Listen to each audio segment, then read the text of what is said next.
What's going down, Phone Dog? I'm Aaron.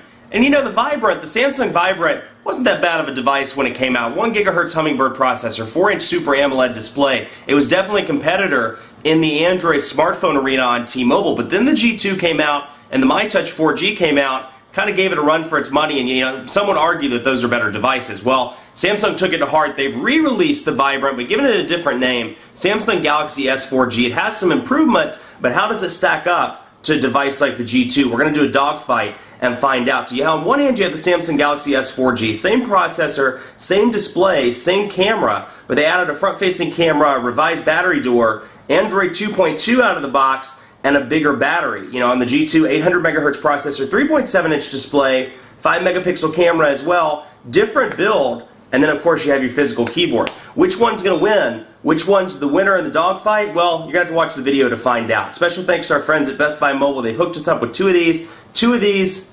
It's 4 total. Yeah, math's not my strong suit. It's 4 of those total for use in our One Paw Bandit giveaway. One thing I like about Best Buy Mobile, either of these devices you go in, you're going to walk out working. Web, email, phone calls, everything, they're going to help you get set up. So when you walk out that door, you're set up and ready to go. Enough of that. Let's get into the dogfight.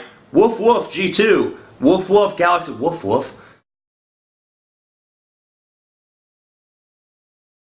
Of course, a test wouldn't be complete without a good browser test. So we'll open up the browser on both of these devices. And I'm going to go ahead and give a spoiler. I was pretty impressed by the browser on the I can't type and talk at the same time. PhoneDog.com. There we go. I was pretty impressed with the browser on the Galaxy S4G. I mean, for an Android, you know, it's 2.2 is fast, don't get me wrong, but the pinch to zoom was pretty fantastic on it, given that it was running Flash. So we'll open up both of these, and you can see, I mean, even, you know, the page is still loading, and that's pretty fast pinch to zoom, in my opinion. Definitely goes up against a device I just did the unboxing on, the Motorola Atrix 4G, which has that snappy dual-core Tegra 2 processor, and, you know, itself, I mean, the specs are a little bit higher. It definitely gives it a run for its money. And the double tap, very easy. Pinch to zoom in and out, and like I said, you know, those ads are running in the background, as you can see. Now, the pinch to zoom isn't as strong. You know, you notice that lag on the, and granted, the page is still loading. I mean, I'm running these before it fully loads, but okay, now it's fully loaded. And you can see, it's not bad by any means, but you can see the lag in comparison to the Galaxy S4G, which is interesting given the speed test results, the average speed test numbers on both of these, which we'll go over in just a second. But typical, you know, let me jump back into that. Typical browser menu, as you can see, the new window, the bookmarks. If you watch my Android videos, you know that most of this is the same across the board. Let's take a quick look at the phone application on these respective devices. And actually, I need to delete the call log out of the Galaxy S4G because I've been using it as a test device. And we'll take a look. So not a lot of changes from the actual Vibrant, but you can see the bottom buttons here: voice dialing, call, and contacts. And then here, very similar, call logs, favorites is replaced with contacts on the G2, and then favorites is over here, whereas it's voicemail on the T-Mobile device. But both of these have island keys, and actually, with the exception of the back button here and the contacts button, they're very similar, if not, you know, nearly identical. Jump into the call logs, favorites. Old Man Baker's a favorite. Jump into the call log here. Contacts. We'll access Billy Bob, for example. Now, Android 2.2, in my opinion, the stock build, the call log, or the contacts, excuse me, are very basic. You see here, I mean, it's very basic. Home, email, postal address. You just click the plus button to add it. Very kind of basic, not really graphically pleasing. Whereas with T-Mobile or with Samsung, they do a little bit better job with the TouchWiz user interface. We'll jump out of that, jump into contacts. We'll open up Billy Bob in the same window here so you can compare. You have these 4 tabs up top: info, history, updates, and media. So, you know, we talk to Billy Bob on a pretty regular basis. We go to the history. It'll show me the calls, the text messages, another contact that I've had with him since I've deleted my call log or deleted my messaging list. You also have updates, and then you have media that you guys have together, and then of course your home. So it's just a little bit more organized. It's not to the point, in my opinion, of HTC Sense. I think that's a phenomenal organization, and if you've watched my videos, go back and take a look at that, because you have all of those easy things at the bottom. This isn't a review of HTC Sense. It's, you know, TouchWiz and stock Android, but out of these two, I'd have to give the winner, or the award, to I can't talk today, the award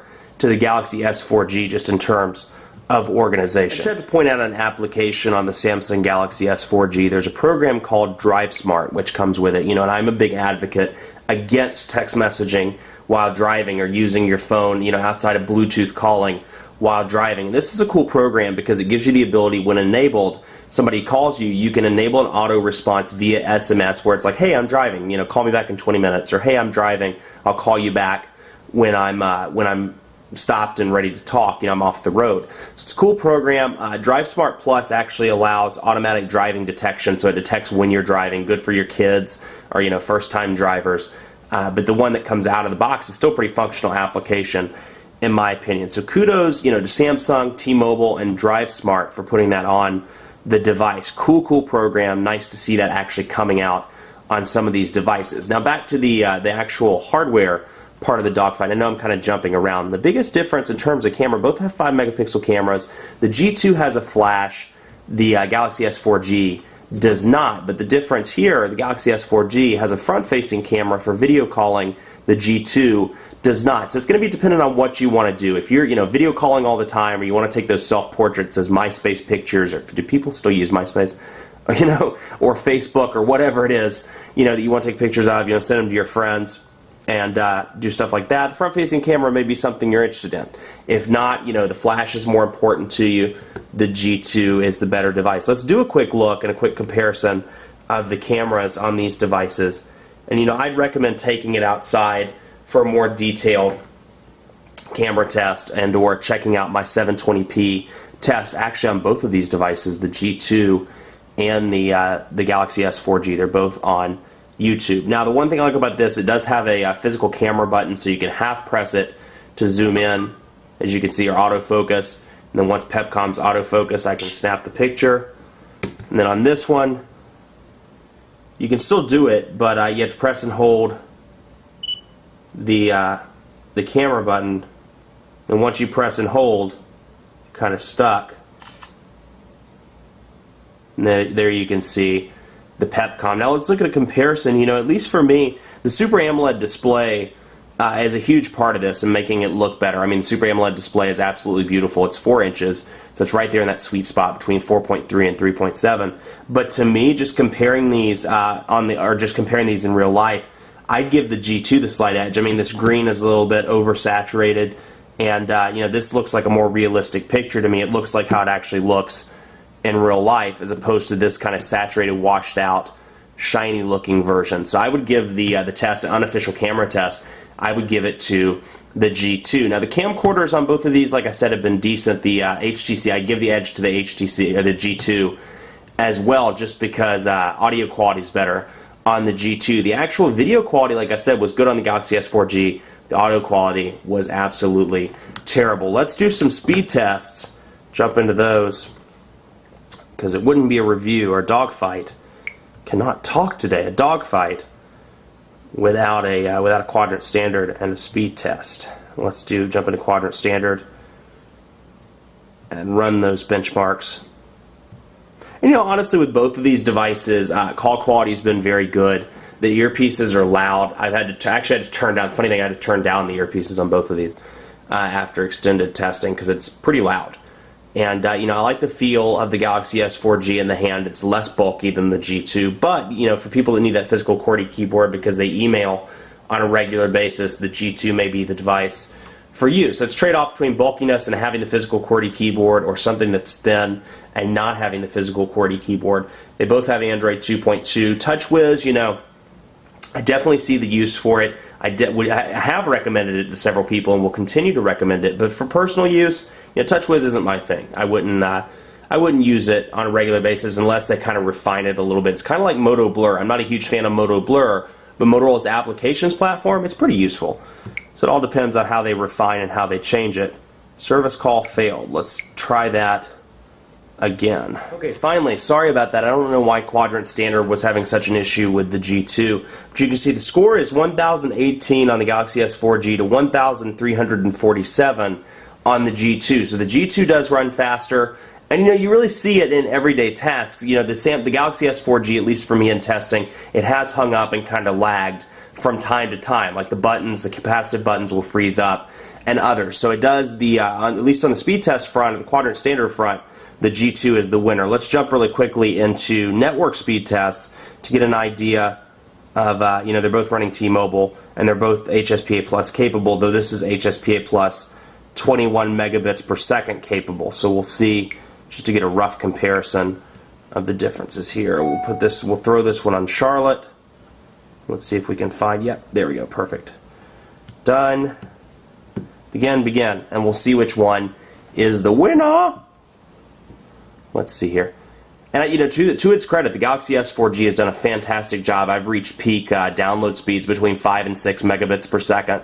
So it's done an exceptional job on the speed test front. The upload speeds, about the same, about 1.6 kilobits per second, 1.4 on the G2. But you can see that download speeds much faster on the Galaxy S4G than on the G2. And I only have one result in here, but here are the results, the recent results at least, that I've done on the Galaxy S4G, and you can see a lot of the 6.3 megabits per second, 6.6, 8.1 at one point in a burst, burst all the way up to 8.1. You see the download speeds, or the upload speeds rather, kind of across the board between 600 kilobits per second, about 1.6, 1.7 megabits per second. So speed test results have been fantastic on the Galaxy S4G, and their HSPA Plus has done a pretty good job in the Charlotte area. Now, only one can win the dogfight. I can't give both of them the championship or the gold medal, if you will. So I have to give it to, by a narrow margin, the G2. Sure, it doesn't do as well in the speed test, at least the network speed test results, but it blows it out of the water in terms of quadrant standard scores. The stock Android build is nice. I do like the physical QWERTY keyboard, best in the industry, and I think the camera is a little bit better. But it depends on who you're buying this for. If it's for mom or grandma or a first-time smartphone buyer, I would easily recommend the Galaxy S4G over the G2. But if it's for the people that are most likely watching this video, the intermediate to hardcore Android people, the G2 is going to be the better device for you, and that's why it wins this dogfight. Much more coverage to come on the Galaxy S4G, the T-Mobile G2, on PhoneDog.com. Like us on Facebook, Facebook.com/PhoneDog. We're still in the process of giving away more prizes. We have an exciting contest to come in the next few weeks, so be sure to keep it locked in the Facebook page. Follow me on Twitter as well, PhoneDog_Aaron. Questions, thoughts, you think I'm crazy, you think it's the best decision I've ever made, you think this is the awesomest dogfight, that's even a word, let me know. PhoneDog_Aaron. Thanks so much for watching. We'll see you next time.